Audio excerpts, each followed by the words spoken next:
Audio Jungle.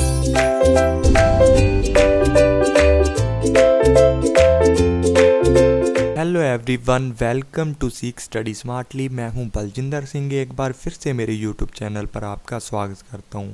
Dear friends, आपको पता ही है हमारा बिजनेस इन्वायरमेंट चल रहा था जिसके अंदर हम लोगों ने मॉनेटरी पॉलिसी तक कर लिया था। आज हम फिजिकल पॉलिसी को अच्छे से डिस्कस करने वाले हैं।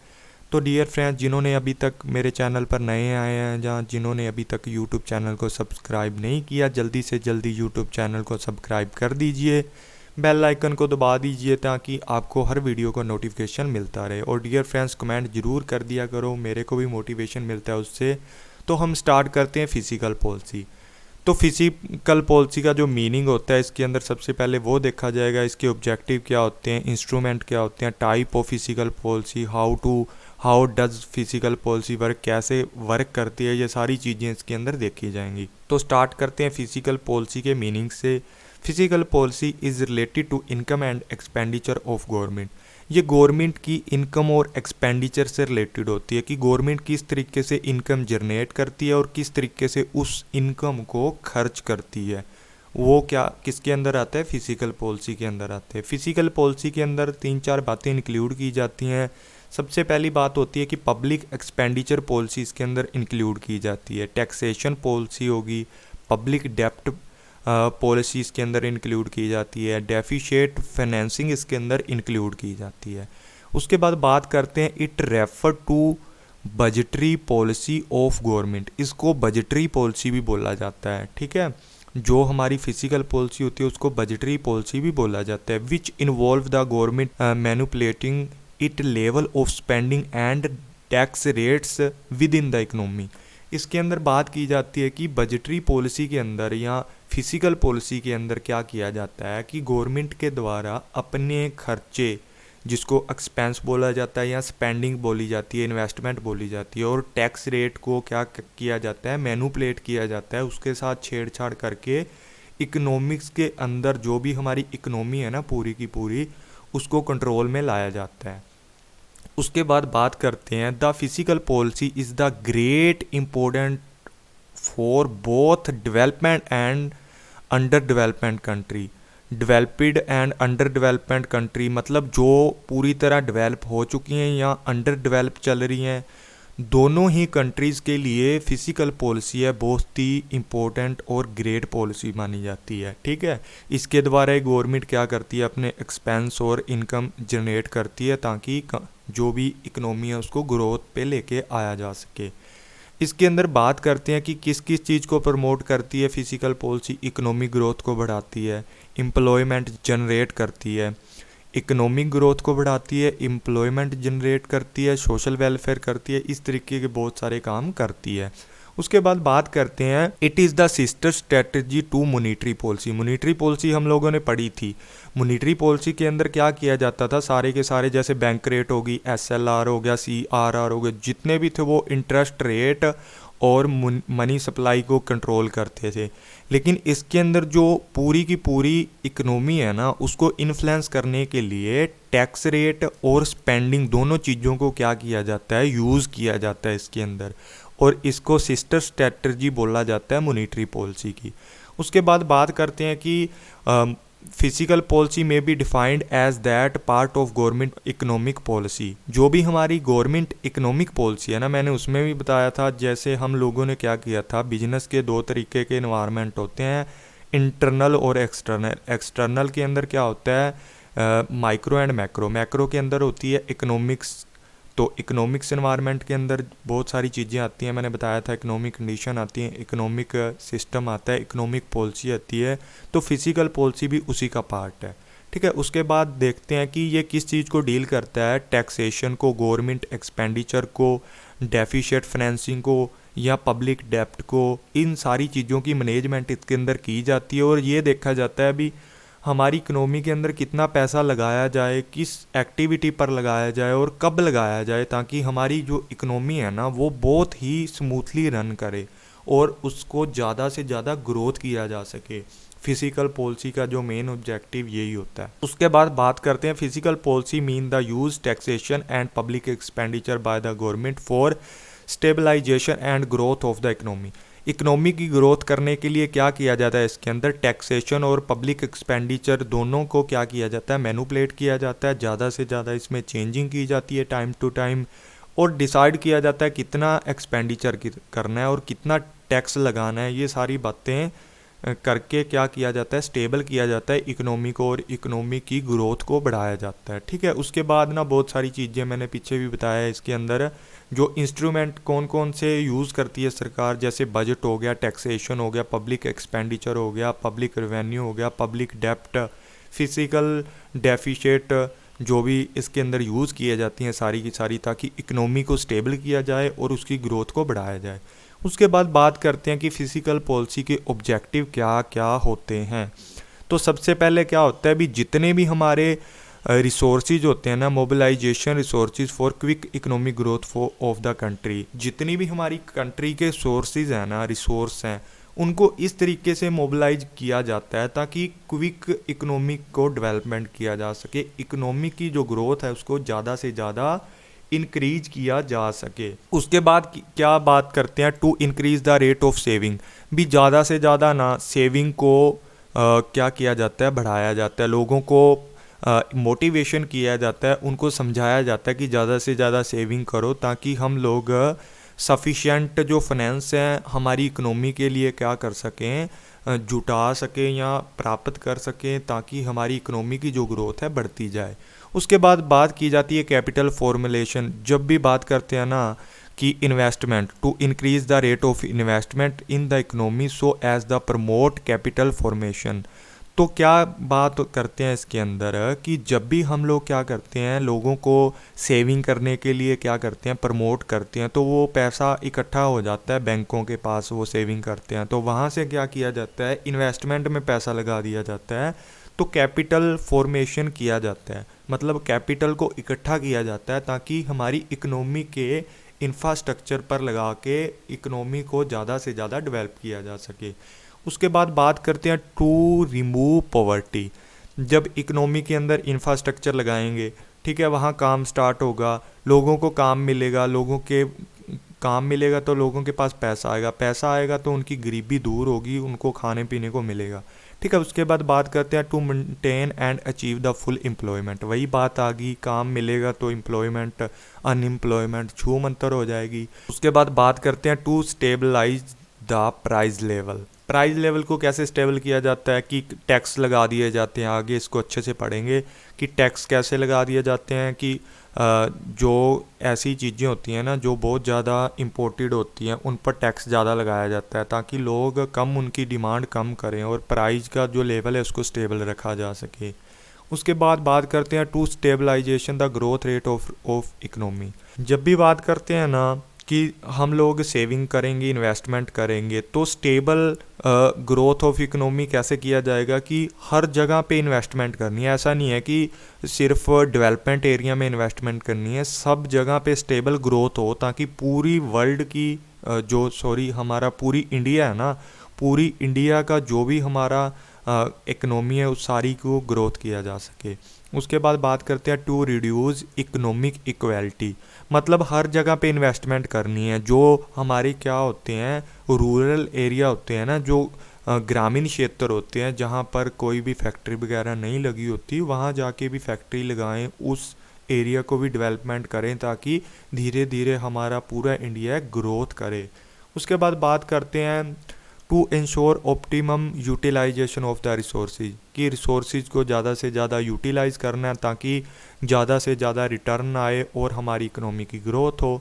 बैलेंस ऑफ पेमेंट को स्टेबल करना है, वही बात आ गई ना इसमें बीओपी, कि बीओपी को स्टेबल कैसे करना है। जब हम क्या करते हैं कि टैक्स रेट को बढ़ाते हैं कि इंपोर्ट करने वाले पे टैक्स ज़्यादा लगा दिया और एक्सपोर्ट करने वाले पे कम लगा दिया, तो इसके द्वारा क्या होगा कि जो एक्सपोर्ट करेंगे वो बाहर माल बेचेंगे देश से, ठीक है, फ़ॉरेन में माल बेचेंगे तो वहाँ से फ़ॉरेन करेंसी आएगी और इंपोर्ट कम हो जाएगा। जब टैक्स रेट ज़्यादा हो जाएगी तो क्या होगा, जितना भी हमारा बैलेंस ऑफ पेमेंट है उसको इक्विलिब्रियम में लाया जा सकता है।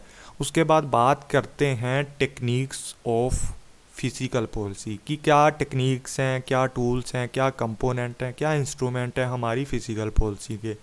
तो सबसे पहले बात करते हैं कि पब्लिक एक्सपेंडिचर। तो तो ये एक बात की जाती है कि हमारी जो पब्लिक एक्सपेंडिचर है ना वो बहुत ज़रूरी है, कि जो भी सरकार के द्वारा क्या की जाती है, इन्वेस्टमेंट की जाती है, वो बहुत ज़रूरी है। क्योंकि अकेला कोई भी पर्सन ना क्या कर सकता है कि हमारी इंडिया के अंदर इन्वेस्टमेंट करके इंडिया की ग्रोथ नहीं कर सकता। तो पब्लिक एक्सपेंडिचर करना बहुत ज़रूरी होता है गवर्नमेंट के द्वारा। उसके बाद बात करते हैं कि पब्लिक डेप्ट policy, taxation policy, deficient financing, इन सभी को डिटेल में पढ़ते हैं एक एक करके। सबसे पहले बात करते हैं कि पब्लिक एक्सपेंडिचर की।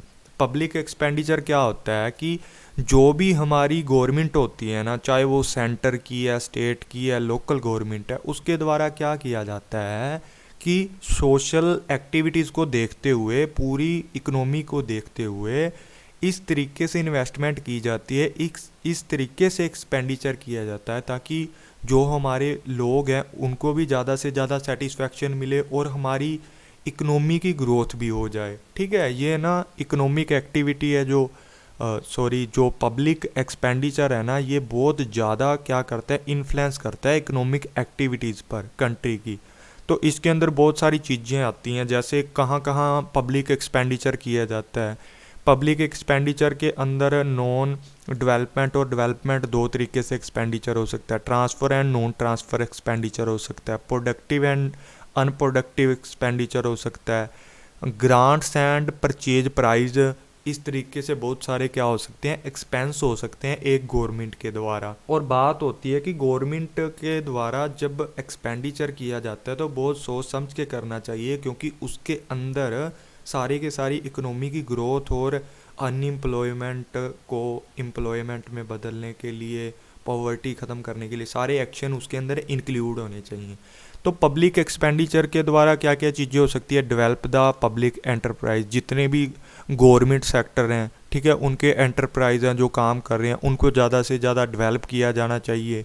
ठीक है, सपोर्ट टू प्राइवेट सेक्टर, जो प्राइवेट सेक्टर एक्सपोर्ट करते हैं या हमारी इंडिया के अंदर रहकर सब्स्टिट्यूट बनाते हैं, उनकी भी ज़्यादा से ज़्यादा सपोर्ट करनी चाहिए पब्लिक एक्सपेंडिचर के द्वारा। उनको अगर रॉ मटेरियल नहीं मिल रहा तो उनको रॉ मटेरियल गवर्नमेंट दिलवाए ताकि इंडिया का काम इंडिया के अंदर ही रहे सारा। ठीक है, उसके बाद वो भी एक्सपोर्ट कर सकते हैं। उसके बाद बात करते हैं डेवलपमेंट टू इंफ्रास्ट्रक्चर की डेवलपमेंट पे पैसा लगाना चाहिए। पब्लिक एक्सपेंडिचर किया जाता है ना, जब सार्वजनिक व्यय किया जाता है तो ज़्यादा से ज़्यादा कहाँ व्यय करना चाहिए, ज़्यादा से ज़्यादा कहाँ एक्सपेंडिचर करना चाहिए कि हमारी इंफ्रास्ट्रक्चर, गलियाँ, सड़कें, जितने भी हमारी नहरें हैं, सारे का सारा जितना इंफ्रास्ट्रक्चर है, हवाई अड्डे जितने भी हैं, सब कुछ इसके अंदर इंक्लूड हो जाता है ताकि हमारी ओवरऑल इकोनॉमी ग्रोथ करे। उसके बाद बात करते हैं सोशल वेलफेयर। ठीक है, जैसे एजुकेशन सेक्टर को ऊंचा लेके जाना है, और भी कई चीज़ें इसके अंदर इंक्लूड आ जाती हैं, हम एक एक करके पढ़ते हैं। जैसे कि development and non development expenditure दो तरीके से हो सकता है। तो गवर्नमेंट को डेवलपमेंट वाले ज़्यादा करने चाहिए, तो ये किसके द्वारा दी गई है, मॉडर्न इकोनॉमिक्स के द्वारा दी गई है। तो इसके अंदर डेवलपमेंट के अंदर क्या होता है कि ज़्यादा से ज़्यादा प्रमोट करना चाहिए कि इकोनॉमी की ग्रोथ बढ़े। इसके अंदर जैसे इंफ्रास्ट्रक्चर पर पैसा लगा दिया ज़्यादा से ज़्यादा, और भी बहुत सारी चीज़ें हमारी हैं, जैसे कि रेलवे, अभी मोदी जी तो सब कुछ बेच रहे हैं, पर जो डेवलपमेंट एक्सपेंडिचर होता है इसके अंदर इंडिया को डेवलप किया जाता है, ना कि सेल किया जाता है। नॉन डेवलपमेंट एक्सपेंडिचर कौन से होते हैं, नॉन डेवलपमेंट एक्सपेंडिचर वो होते हैं जैसे पबजी गेम के लिए मैंने एक एग्जांपल दिया था कि पबजी गेम है ना, जो जैसे इसका एग्जांपल दिया था ना, नॉन डेवलपमेंट एक्सपेंडिचर हैं, जैसे पबजी गेम थी। ठीक है, पबजी गेम पर पैसा लगा दिया तो उसमें क्या फ़ायदा, किसी भी प्रकार का डेवलपमेंट तो हुआ नहीं, और इंडिया के बच्चे और ख़राब हो जाएंगे, जितने स्टूडेंट स्टडी छोड़ के पबजी खेलेंगे। तो ऐसी चीज़ पे पैसा लगाना चाहिए जो डेवलपमेंट करे। ठीक है, एग्रीकल्चर सेक्टर हो गया या और किसी भी तरीके से जो हमारे देश का डेवलपमेंट किया जाता है, वहाँ ज़्यादा पैसा लगाना चाहिए। उसके बाद बात करते हैं transfer and non transfer expenditure.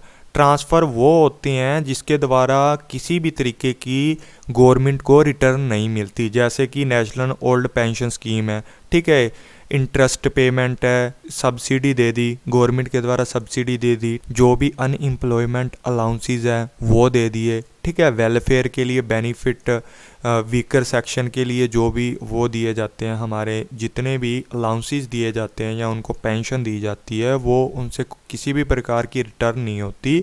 और नॉन ट्रांसफ़र वो होते हैं जहाँ से क्या होता है कि गवर्नमेंट को जो रिटर्न होती है, अगर गवर्नमेंट ने एजुकेशन के लिए स्कूल बना दिया, हॉस्पिटल बना दिए, तो वहाँ से कुछ ना कुछ तो रिटर्न होती है ना, कुछ ना कुछ तो बच्चे फ़ीस भरते हैं। सोशल इंफ्रास्ट्रक्चर बना दिया किसी भी तरीके का, ट्रांसपोर्ट लगा दी, वहाँ पे भी लोग टिकट कटवाएंगे और अपनी जो भी ट्रैवलिंग है वो करेंगे। इस तरीके से दो तरीके से क्या कर सकते हैं, हमारे जो एक्सपेंडिचर होते हैं वो उनको कर सकती है गवर्नमेंट। जैसे ब्रिटिश इकोनॉमिस्ट ने ये दो चीज़ें बताई थी, ट्रांसफ़र और नॉन ट्रांसफ़र एक्सपेंडिचर भी किए जा सकते हैं। उसके बाद प्रोडक्टिव एंड अनप्रोडक्टिव, ये मैंने बता ही दिए हैं। प्रोडक्टिव वाले किसी एग्रीकल्चर सेक्टर में लगा दिए, एजुकेशन सेक्टर में लगा दिए, ठीक है, कोई नई कंपनी खोल दी, वो सारे प्रोडक्टिव में आएंगे। और अनप्रोडक्टिव वो हो गए जिसका कोई भी फ़ायदा नहीं होगा, जैसे पबजी मैंने बता ही दिया। उसके बाद बात कर कि ग्रांट और परचेज प्राइस की बात करते हैं, तो इसके अंदर क्या होता है कि ग्रांट क्या करती हैं कि गवर्नमेंट के द्वारा ना ग्रांट दी जाती हैं विलेज के अंदर, जितने भी हमारे गांव हैं उनके अंदर क्या दी जाती है कि अनएम्प्लॉयमेंट बेनिफिट दे दिया, ओल्ड एज पेंशन दे दी, या किसी भी प्रकार की सब्सिडी दे दी, सोशल इंश्योरेंस दे दिया, किसी भी प्रकार की ग्रांट। बोलते हैं ना हमारे गांव के लिए 10 लाख की ग्रांट आई है, हम नई सड़कें बनेंगी अब, ठीक है। तो ग्रांट का किसी भी प्रकार का रिटर्न नहीं होता, लेकिन परचेज प्राइस होता है ना, इसकी रिटर्न गवर्नमेंट को मिलती है। जैसे वो क्या करते हैं कि अपने गवर्नमेंट जितने भी इंस्टीट्यूट हैं, ठीक है, कॉलेज हैं, स्कूल हैं, जिनके अंदर वो टीचर रखते हैं, तो टीचर से काम लेते हैं, ठीक है, टीचर उनको कमा के भी देते हैं, उसके अंदर से ही क्या करती है गवर्नमेंट उनको सैलरी दे देती है। तो ये ग्रांट और परचेज तरीके से भी हम लोग क्या कर सकते हैं, इन्वेस्टमेंट कर सकते हैं। उसके बाद बात करते हैं टैक्सेशन पॉलिसी की। टैक्सेशन पॉलिसी क्या होती है कि टैक्स किस तरीके से लगाया जाता है कि सरकार का ना सबसे बड़ा जो सोर्सेज है कमाई का इंडिया के अंदर, वो टैक्सेशन माना जाता है। तो टैक्स के अंदर क्या होता है कि जो मेन सोर्सेज है रेवेन्यू का गवर्नमेंट का, वो टैक्स आ गया। तो इसके अंदर अनेक प्रकार के गुड्स एंड सर्विसेज टैक्स लगाए जाएंगे, ठीक है, एक्साइज ड्यूटी लगा दी, और वेल्थ टैक्स लगा दिया, वैट लगा दिया, वैल्यू एडेड टैक्स। तो टैक्स भी दो तरीके से होते हैं, एक तो डायरेक्ट टैक्स होता है और एक इनडायरेक्ट टैक्स होता है। डायरेक्ट टैक्स के अंदर ना जो बंदे ने सीधा ही पे करता है, एक बंदे को पे करना ही पड़ता है जिसकी वो चीज़ होती है। जैसे इनकम, एक पर्सन ने असेसी हो गया, उसने इनकम कमाई, तो उस असेसी को इनकम के ऊपर टैक्स पे करना पड़ेगा।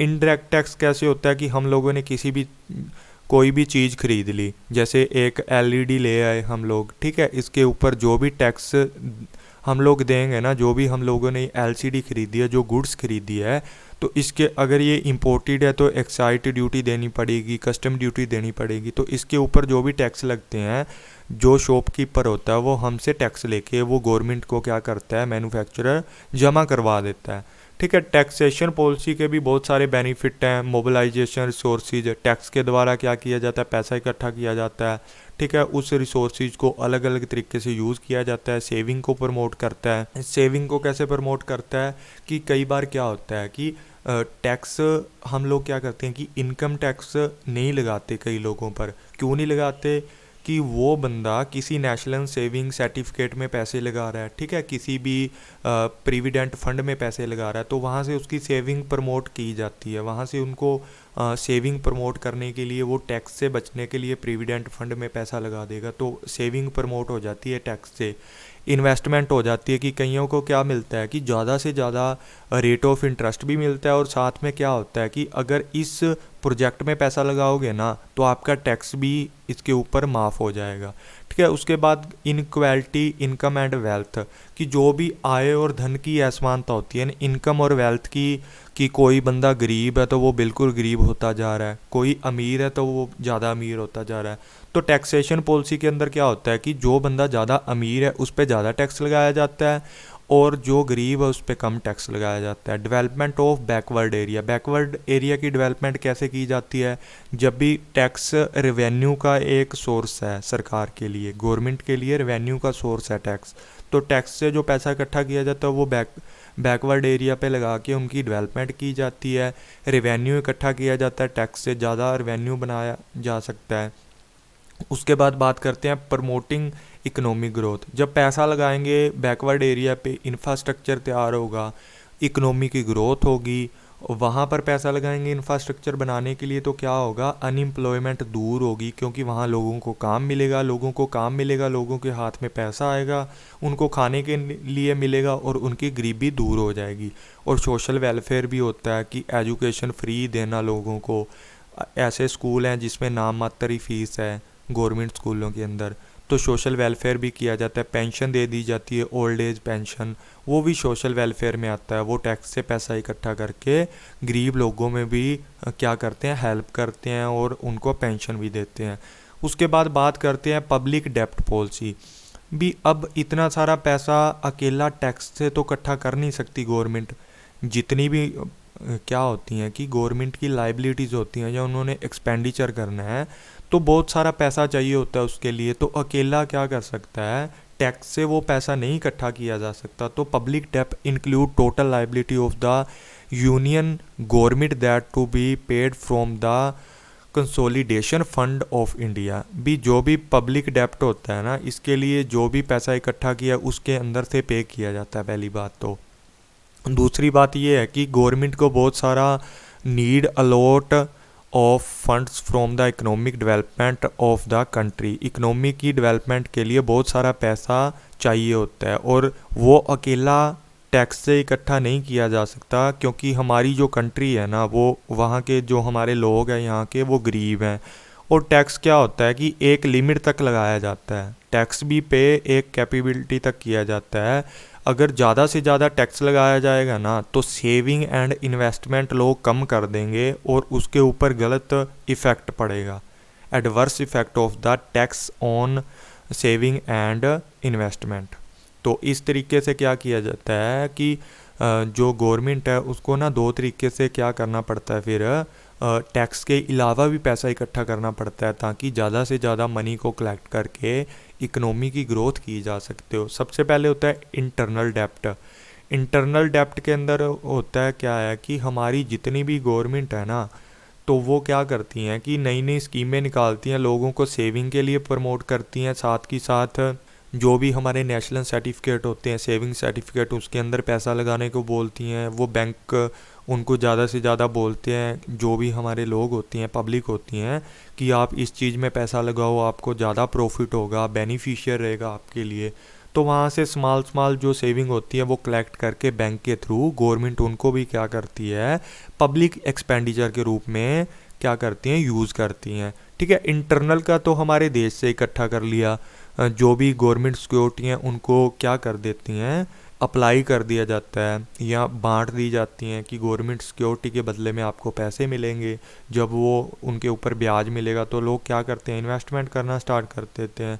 उसके बाद बात करते हैं कि हमारी इंडिया से ही कलेक्ट नहीं किया जा सकता, क्योंकि हमारी इंडिया की जो जनरेशन है या हमारी इंडिया के अंदर जो पॉपुलेशन है वो बहुत ज़्यादा पुअर मान लो एक तरीके से है, तो उनके पास इतना पैसा नहीं है। तो एक्सटर्नल डेप्ट की भी ज़रूरत पड़ती है। तो एक्सटर्नल डेप्ट किस तरीके से इकट्ठा किया जाता है कि क्या करते हैं? वर्ल्ड बैंक से ले लेते हैं, ठीक है, IMF से ले लेते हैं, या किसी भी अमेरिका, कनाडा या ऑस्ट्रेलिया, किसी से भी हम लोग लोन ले सकते हैं फ़ॉरेन के लोगों से। और वहाँ से लोन लेके इंटरनल और एक्सटर्नल डेप्ट को यूज़ करके क्या करती है गवर्नमेंट? पैसे को इकट्ठा करती है। और पब्लिक डेप्ट इसको बोला जाता है, जिसके अंदर पैसा इकट्ठा करने के बाद पब्लिक एक्सपेंडिचर किया जाता है। उसके बाद बात करते हैं डेफिसिट फाइनेंसिंग। डेफिसिट फाइनेंसिंग क्या होती है कि जो फिजिकल पॉलिसी है इसके अंदर क्या किया जाता है? इसके अंदर या तो टैक्स लगाए जाते हैं या कम किए जाते हैं, या क्या किया जाता है? स्पेंडिंग की जाती है। स्पेंडिंग मतलब कि ज़्यादा से ज़्यादा पब्लिक एक्सपेंडिचर किए जाते हैं। तो कई बार क्या होता है कि जो हमारी इकोनॉमी होती है ना, उसके अंदर गवर्नमेंट ज़्यादा डेवलपमेंट करने की सोचती है तो वो ज़्यादा पैसा लगा देती है। तो हमारी जो कंट्री होती है ना, उसके अंदर पैसा लगाने से, ज़्यादा पैसा लगाने से जो गवर्नमेंट होती है उसके जो खर्चे होते हैं वो रेवेन्यू से ज़्यादा हो जाते हैं, तो उसको डेफिशिएट फाइनेंसिंग बोला जाता है। जब क्या होता है, सरकार का एक्सपेंडिचर ज़्यादा हो जाता है सरकार के रेवेन्यू से, उसको डेफिशिएट फाइनेंसिंग बोला जाता है। इसके अंदर क्या किया जाता है, डेफिशिएट फाइनेंसिंग के अंदर फिर क्या करती हैं, इस डेफिशिएट फाइनेंसिंग को पूरा करने के लिए रिज़र्व बैंक ऑफ इंडिया के पास जाती है गवर्नमेंट और उनको बोलती है कि बजटरी डेफिशिएट को पूरा करो, ज़्यादा से ज़्यादा न्यू करेंसी मतलब नए नोट छापो, ताकि हमारे पास जो डेफिशिएट फाइनेंसिंग के ज़रिए हम लोग हमारे लॉस को कवर कर पाएँ। लेकिन ज़्यादा डेफिशिएट फाइनेंसिंग के भी बहुत ज़्यादा क्या हो जाते हैं, इफ़ेक्ट हो जाते हैं, जिससे इन्फ्लेशन बढ़ जाता है, ठीक है, मनी की जो वैल्यू वो डाउन आ जाती है। तो इसको भी एक हद तक यूज़ करना चाहिए, एक हद तक ही डेफिशिएट फाइनेंसिंग का यूज़ करना ठीक रहता है, नहीं तो ज़्यादा इन्फ्लेशन बढ़ जाता है और बहुत सारे क्या हो जाते हैं, हमारी कंट्री के अंदर क्राइसिस आने स्टार्ट हो जाते हैं। उसके बाद बात करते हैं, इसके अंदर बात की जाती है कि how does physical policy work, किस तरीके से फिजिकल पॉलिसी वर्क करती है। इसके अंदर क्या होता है कि physical policy utilization believe that public finance can be influence public spending, inflation and employment by the manufacturing to variable. दो वेरिएबल से क्या किया जाता है, इसके अंदर काम किया जाता है, जो मैंने स्टार्टिंग में बताए थे। सबसे पहला है स्पेंडिंग और नंबर 2 पे है टैक्स की रेट, टैक्स को किस तरीके से लगाना है, जो कि गवर्नमेंट को अर्न करके देता है, और स्पेंडिंग के द्वारा गवर्नमेंट क्या करती है, ज़्यादा से ज़्यादा ग्रोथ कर लेती है हमारी इकोनॉमी की। तो देख लेते हैं। उसके बाद बात करते हैं type of physical policy. Physical policy के दो टाइप होते हैं, एक्सपेंशनरी और कॉन्ट्रैक्शनरी, ठीक है। इसके अंदर क्या होता है कि जो भी ग्रोथ को बढ़ाना होता है तो एक्सपेंशनरी एक्सपेंड किया जाता है, क्यों, इसके अंदर गवर्नमेंट ज़्यादा से ज़्यादा पैसा लगाएगी, टैक्स को कम कर देगी। उसके बाद कॉन्ट्रैक्शनरी क्या होती है, इसके अंदर गवर्नमेंट पैसे को कम कर देती है, एक्सपेंडिंग कम कर देती है, लोगों के हाथ में पैसा कम जाता है, और इसमें ना कंट्रोल करती है किसको, इन्फ्लेशन को कंट्रोल किया जाता है, और टैक्स को बढ़ा दिया जाता है कि जो भी टैक्स है उनको ज़्यादा पे करना पड़ेगा, और इन्फ्लेशन कम कर हो जाएगा इससे, क्योंकि हर चीज़ महंगी हो जाएगी क्योंकि उसके ऊपर ज़्यादा टैक्स लग रहा है। तो इन्फ्लेशन है, लोग डिमांड कम करेंगे उस टाइम पर जब टैक्स ज़्यादा होगा, स्पेंडिंग भी कम होएगी गवर्नमेंट की, तो पैसा मार्केट के अंदर कम जाएगा, लोगों के पास काम भी कम होगा। एक तरीके से स्टेबिलिटी लाने के लिए कॉन्ट्रैक्शनरी का यूज़ किया जाता है, और इसके अंदर ग्रोथ का यूज़ किया जाता है, क्योंकि इसके अंदर एक्सपेंशनरी बोला जाता है, गवर्नमेंट पैसा लगाती है, टैक्स को कम करती है, लोगों के पास पैसा ज़्यादा आता है, लोग हर चीज़ की डिमांड ज़्यादा करते हैं, और इकोनॉमी ओवरऑल इकोनॉमी ग्रोथ होती है। उसके बाद बात करते हैं कॉन्ट्रैक्शनरी फिजिकल पॉलिसी क्या होता है। इसके अंदर क्या होता है कि रिड्यूस गवर्नमेंट स्पेंड, कि गवर्नमेंट क्या करती है, अपने जो भी एक्सपेंस होते हैं, स्पेंडिंग होती है, उनको रिड्यूस कर देती है। क्यों करती है, क्योंकि इन्फ्लेशन होता है इस टाइम पे। तो इसके अंदर क्या होता है, this involve reduce government expenditure और राइजिंग टैक्स, टैक्स को ज़्यादा कर देती है, और किसके लिए करती है ये सारा कुछ, इन्फ्लेशन को रिड्यूस करने के लिए, ताकि जो भी टैक्स हैं वो हायर हो जाते हैं, लोग क्या करते हैं, चीज़ों को कम खरीदते हैं, और ओवरऑल जो डिमांड होती है वो कट हो जाती है, एग्रीगेट डिमांड इकोनॉमी की कट हो जाती है, कम हो जाती है, और इन्फ्लेशन रिड्यूस हो जाता है। उसके बाद एक्सपेंशनरी क्या होती है, इसके अंदर ज़्यादा से ज़्यादा टैक्स को कम कर दिया जाता है, स्पेंडिंग ज़्यादा कर दी जाती है, अनएम्प्लॉयमेंट डाउन आ जाती है, क्योंकि हर बंदे को काम मिलेगा। जब गवर्नमेंट इन्वेस्टमेंट करती है, इंफ्रास्ट्रक्चर अच्छा हो जाता है, मतलब इंफ्रास्ट्रक्चर पे काम करते हैं, लोग काम करते हैं, तो इकोनॉमी ग्रोथ होगी, इकोनॉमी ग्रोथ होगी तो ज़्यादा से ज़्यादा लोगों को काम मिलेगा, और इन्वेस्टमेंट में भी इंक्रीज़ होगा। यहाँ पर लिखना था कि अनएम्प्लॉयमेंट रिड्यूस हो जाती है, ठीक है, इसको ठीक कर दूंगा मैं, और ये पीडीएफ भी आपको मिल जाएगी, जिसको चाहिए चैनल पे आके टेलीग्राम पे ले सकता है। Thank you all friends. आज का वीडियो आपको अच्छा लगा है तो प्लीज़ कमेंट शेयर ज़रूर करें, और अगली वीडियो पे आपके साथ मिलते हैं, तब तक के लिए bye bye, take care, thank you all friends.